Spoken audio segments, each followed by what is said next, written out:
जगात अशी अनेक रहस्य आहेत नाही का, पण काही अशी आहेत जी वर्षानुवर्षे आपल्या डोक्यात घर करून बसतात.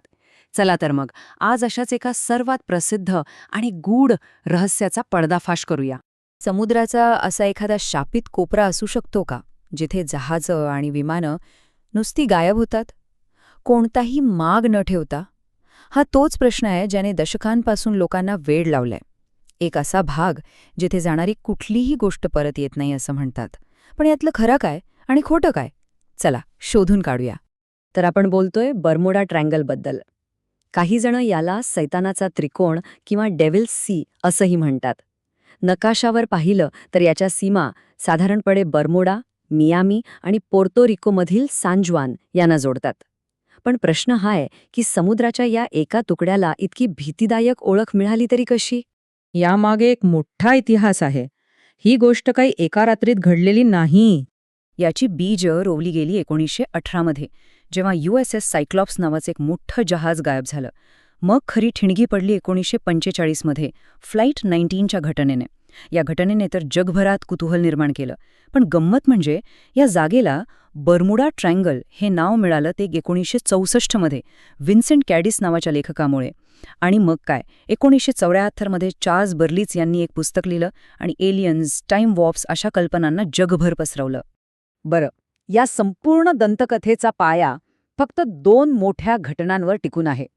याच 2 प्रकरणांनी या रहस्याला आपण म्हणू शकतो की जन्म दिला. पहिली घटना आहे USS सायक्लॉप्सची, मार्च 1918. हे काही छोटं जहाज नव्हतं. तब्बल 165 मीटर लांब, त्यावर मँगनीज धातू भरलेला होता आणि 309 लोक होते. आणि ते बार्बाडोस ते बाल्टिमोर या नेहमीच्या मार्गावर असताना अचानक गायब झालं. कोणताही SOS नाही, कोणताही संदेश नाही आणि अवशेष तर कधीच सापडले नाही.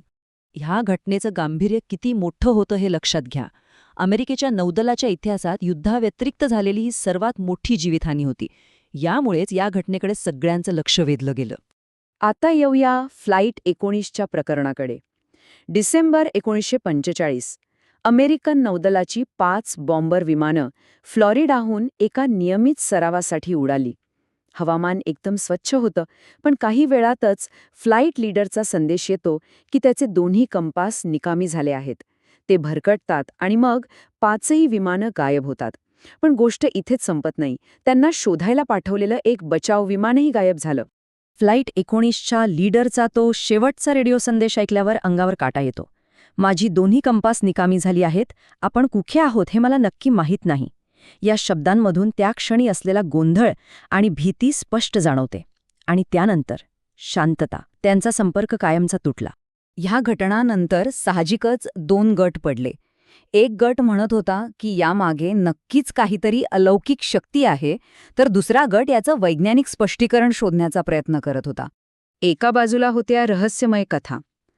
परग्रहवासी म्हणजे एलियन्स आले असतील, किंवा टाईम वॉर्प्स असतील, नाहीतर अटलांटिसचं हरवलेलं शहर असेल, अशा अनेक कल्पना. तर दुसऱ्या बाजूला होती वैज्ञानिक कारणं. शास्त्रज्ञ म्हणत होते की यामागे तीव्र हवामान, प्रचंड सागरी लाटा, चुंबकीय क्षेत्रातील बदल किंवा अगदी साधी मानवी चूक असू शकते. चला तर मग आता या दंतकथेमागचं विज्ञान समजून घेऊया. पाहूया वैज्ञानिक पुरावे काय सांगतात. सर्वात आधी तिथली नैसर्गिक परिस्थितीच खूप धोकादायक आहे. तो प्रदेश अचानक येणाऱ्या प्रचंड वादळांसाठी ओळखला जातो. आणि तिथल्या लाटा, काही वैज्ञानिक मॉडेल्सनुसार तिथे 20 ते 30 मीटर उंच लाटा येऊ शकतात. कल्पना करा, जवळजवळ 10 मजली इमारती एवढी उंच लाट. ती मोठ्यातल्या मोठ्या जहाजालाही एका क्षणात गिळू शकते. शिवाय तिथे गल्फ स्ट्रीम नावाचा एक शक्तिशाली सागरी प्रवाह आहे, जो अपघाताचे अवशेष इतक्या वेगाने दूर वाहून नेतो की ते शोधणं जवळजवळ अशक्य होऊन जातं. त्याशिवाय काही दिशादर्शन आणि भूवैज्ञानिक घटकही आहेत. ही जगातल्या अशा काही जागांपैकी एक आहे जिथे खरं उत्तर आणि चुंबकीय उत्तर जवळजवळ एकाच रेषेत येतात. आता हे नॅव्हिगेटर्ससाठी गोंधळ निर्माण करू शकतं. आणखी एक सिद्धांत आहे मिथेन हायड्रेटचा, म्हणजे समुद्राच्या तळातून अचानक मिथेन वायूचा मोठा बुडबुडा वर येतो, ज्यामुळे पाण्याची घनता कमी होते आणि जहाज काही कळ्याच्या आत खाली जातं. पण या सगळ्या नैसर्गिक आणि वैज्ञानिक कारणांच्या पलीकडे जवळजवळ प्रत्येक अधिकृत तपासात एक कारण वारंवार समोर येतं, आणि ते म्हणजे मानवी चूक. बरं, आता हेच वैज्ञानिक दृष्टिकोन आपण त्या 2 मोठ्या प्रकरणांना लावून पाहू. USS सायक्लॉप्स. तपासात असं समोर आलं की जहाजावर क्षमतेपेक्षा जास्त भार होता आणि त्याचं एक इंजिनही नीट काम करत नव्हतं. अशा परिस्थितीत एखाद्या प्रचंड लाटेचा सामना करणं शक्यच नव्हतं. फ्लाईट 19 बद्दल बोलायचं झालं तर फ्लाईट लीडरच्या दिशादर्शनातील चुकीमुळे संपूर्ण स्क्वॉड्रन समुद्रात इतकं दूर गेलं की त्यांचं इंधन संपलं. आणि ते बचाव विमान? त्या मार्टिन मरिनर मॉडेलमध्ये इंधनाच्या वाफेमुळे स्फोट होण्याची एक मोठी समस्या होती आणि काही प्रत्यक्षदर्शिनींनी त्या दिवशी आकाशात एक स्फोट पाहिल्याची नोंदही केली आहे. आता या कथेचा शेवटचा पण सगळ्यात महत्त्वाचा भाग. आजच्या काळात बर्मुडा ट्रायंगलची खरी ओळख काय आहे हे ऐकून अनेकांना आश्चर्य वाटेल. हजारो ही संख्या आहे त्या जहाजांची आणि विमानांची जी दररोज या तथाकथित धोकादायक प्रदेशातून अगदी सुरक्षितपणे प्रवास करतात. हेच सत्य आहे.